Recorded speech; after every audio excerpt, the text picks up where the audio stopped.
Hi everyone! So for today's video nga, samahan nyo na naman akong gumala. So day off ko na naman nga ngayon kaya naisip namin nito ni Carol na pumunta sa Mega Donkey Osaka. Past 12 PM na nga ako dyan nakaalis at nakasabay ko sa bus itong kasama ko na sina Ice at Chess at balak din nilang gumala papunta ng Kobe. Bali doon na nga pala kami makikita ni Carol sa Nagaoka Tenjin Station para sumakay ng train papunta ng Dubutsuin. At sa sobrang tagal nga dyan ni Carol, nagantay pa ako ng ilang minuto dito sa waiting area ng mga taxi. Bawal talaga ditong tumambay lalo na kung hindi ka man talaga sasakay ng taxi, pero nga dahil wala naman masyadong nakapila, naisip ko na rin tumambay habang inaantay si Carol. Maya nga umalis na rin ako kasi may mga taxi na nagtatanong kung sasakay ba daw ako o hindi. Nakasalubong ko nga rin pala tong dalawang kohay ko na sina Venus at Curlin, bali may sariling gala din pala sila. And finally, pagkatapos ng ilang minutong pag-aantay ko dito sa Nagaoka Tenjin Station, dumating na rin si Carol. Pagdating niya nga ay sumakay na agad kami ng train kasi hanapin pa namin yung location papunta sa Mega Donkey Osaka. Paubos na kasi yung data namin dyan kaya hindi namin masyadong magamit yung Google Map, kaya binilisan na namin kasi baka naman maligaw kami. Mahirap kasi talagang gumala kapag wala kang internet or data, medyo maliligaw ka rito kaya dapat prepared ka kapag gumala ka. And finally, after ng ilang minuto naming paggamit ng Google Map, nakarating na rin kami dito sa Mega Donkey Osaka. At pagtingin ko nga, medyo familiar kasi nakarating na pala ako sa lugar na to noong mga unang taon ko dito sa Japan kasama yung mga senpai. Hindi pa kasi ako marunong magbiyahe mag-isa that time, kaya naman sumasama na lang ako sa mga senpai kapag gumagala. Bali, papasok na nga kami dyan ng Mega Donkey para hanapin yung pinaka-area ng Philippine store. Mas makakamura kasi talaga kapag bumili ka dito ng walk-in kaysa mag-order ka through online kasi mas mahal pa yung shipping fee kaysa sa product na binili mo. Habang pataas nga kami dyan papunta ng Donkey ay nagpa-video muna ako kay Carol para meron naman akong ma-vlog for today's video. At since malapit na ngayong Halloween, ang daming mga nakadikit dito sa pader na kung ano-ano. Pasok na nga kami dyan ng Donkey para hanapin yung pinaka-area ng Philippine store. Nung una nga, wala naman talaga akong balak mamili, pero nung nakita ko tong mga pansit canton at mga paborito kong kainin nung nasa Pinas pa ako, napabili na tuloy ako. So, ayun na nga, nag-add to cart na pala ako ng dalawang klaseng pansit canton. Bale, yung chili mansi and with calamansi nga pala kasi ito lang yung available dito. Bali, napakamura lang talaga pala nito kapag nag-order ka direct dito sa store kasi nasa 500 lang siya, pero pag nag-order ka through online, umaabot siya ng 1,000. And kumuha na rin pala ako ng 5 dilatang sardinas kasi sobrang nagkikrave ako nito matagal na. Wrong timing nga pala yung pagpunta namin dito kasi wala nang masyadong stock, halos naubos na lahat.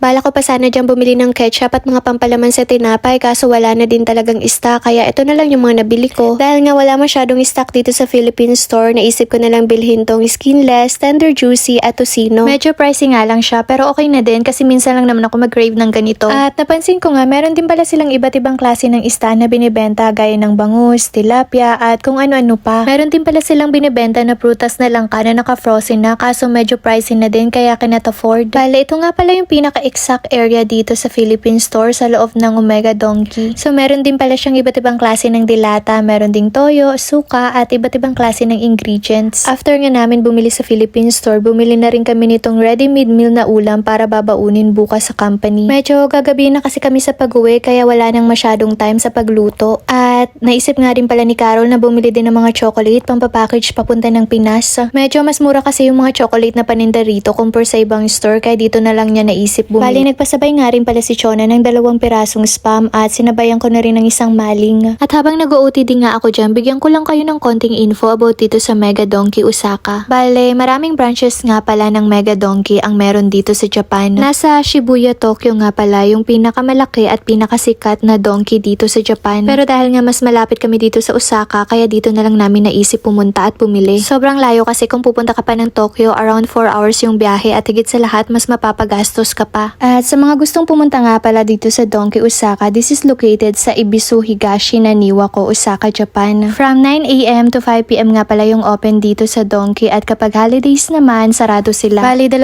train nga pala yung sinakay namin papunta dito sa Osaka kasi nanggaling pa kami ng Kyoto. So, bali, 2 station nga pala yung pwede mong istapan kung sakaling nagbabalak kang pumunta dito sa Mega Donkey. Yung unang station nga pala is yung Dubutsuin Mae Station. Dito nga pala kami bumaba kanina at naglakad na lang kami ng 3 minuto bago nakarating dito sa Mega Donkey Osaka. At yung pangalawa naman is yung Shinimamiya Station. Bali, maglalakad ka lang ng 5 minutes, makakarating ka na rin dito sa Mega Donkey. And aside from that, marami pang iba't ibang klase ng product na mabibili mo dito sa Donkey gaya ng Japanese sweetened treats, supplements, face and eye mask, hair care products, bath salt, Japanese games at iba pa. Bali mga ilan lang yan na mabibili mo dito sa Donkey na pwedeng pang regalo. After nga namin mamili sa Mega Donkey ay naghanap na rin kami ni Carol ng pwedeng makainan kasi hindi pa kami nagla-lunch. So since medyo marami nga kaming napamili, inabot na rin kami ni Carol ng 3 PM sa Donkey kaya naman late na yung lunch namin. Dito na lang din kami naghanap ng pwedeng makainan sa malapit kasi wala na kaming masyadong energy. Sobrang gutom na kasi kami nung mga time na yan. Dito na nga lang namin naisip kumain sa Kitchen Origin kasi medyo mura siya at ready-made meal na yung mga menu. 2 to 3 minutes lang pala yung lalakarin mo from Mega Donkey papunta dito sa Kitchen Origin restaurant. Hindi siya masyadong familiar sa amin pero sobrang mura ng mga order at masasarap pa. At since hindi pa nga kami dyan nagla-lunch, nag-order na kami ng with rice at nag-add na rin kami ng french fries. Sobrang favorite ko kasi yung fries kaya naman hindi talaga siya nawawala kapag kumakain kami sa labas. Almost 10 to 15 minutes nga pala bago dumating yung order namin kasi piniprepare pa nila. Sobrang gutom na kami nung mga time na yan pero very worth it naman nung dumating na yung order kasi sobrang dami as in. So bago nga kami kumain dyan, nag-selfie